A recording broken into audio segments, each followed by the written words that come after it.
وفاقی کابینہ نے 27ویں ترمیم کے مسودے کی منظوری دے دی ہے۔ ترمیم آج ہی سینٹ میں پیش کر دی جائے گی۔ وفاقی وزیر قانون اعظم نذیر تارڑ نے کابینہ اجلاس کے بعد بریفنگ میں کہا کہ پارلیمنٹ میں تجویز دی جائے گی کہ فیلڈ مارشل کا منصب تاحیات رہنا چاہیے۔ چارٹر آف ڈیموکریسی کے مطابق وفاقی آئینی عدالت بنائی جائے گی۔ وفاقی کابینہ میں صوبوں کا حصہ بھی بڑھایا جا رہا ہے۔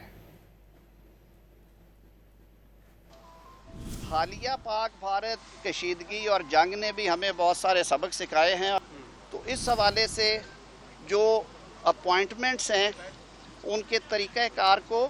اور جو کچھ عہدے ہیں جو کہ پہلے آرمی ایکٹ میں تھے لیکن 73 کے آئین کے وقت ان کا ذکر نہیں ہو سکا، جس میں ایک عہدہ فیلڈ مارشل کا ہے، اور یہ تجویز دی گئی ہے کہ یہ جو اعزاز آپ نیشنل ہیروز کو ان اعزازات سے نوازتے ہیں، یہ ایک رینک کے ساتھ ساتھ ایک سیریمونیل ٹائٹل بھی ہے، تو یہ آیا ان کے ساتھ تاحیات رہنا چاہیے، یہ تجویز ہے۔ جہاں تک کہ ان کی کمانڈ کا تعلق ہے، وہ جو لاء میں موجود ہے اس کے مطابق ریگولیٹ ہوتی ہے۔ مشاورت کے بعد جن چیزوں پہ اتفاق رائے ہوا ہے ان میں جو چارٹر آف ڈیموکریسی میں ایک پرانا فیصلہ تھا اور وعدہ تھا قوم کے ساتھ ایک آئینی عدالت کے قیام کا، اس پہ اتفاق رائے ہوا ہے،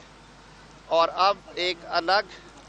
آئینی وفاقی آئینی عدالت کے قیام کی تجویز جو ہے وہ بل کی صورت میں پارلیمان کے سپرد کی جائے گی۔ تجویز یہ کیا گیا ہے بل میں کہ جو ججز ٹرانسفر ہے وہ جوڈیشل کمیشن آف پاکستان کے سپرد کی جائے۔ تجویز ہے ایک وقت پہ سارے ملک میں دوبارہ سینٹ انتخابات ہوں اور چیئرمین اور ڈپٹی چیئرمین کے انتخاب میں کسی قسم کا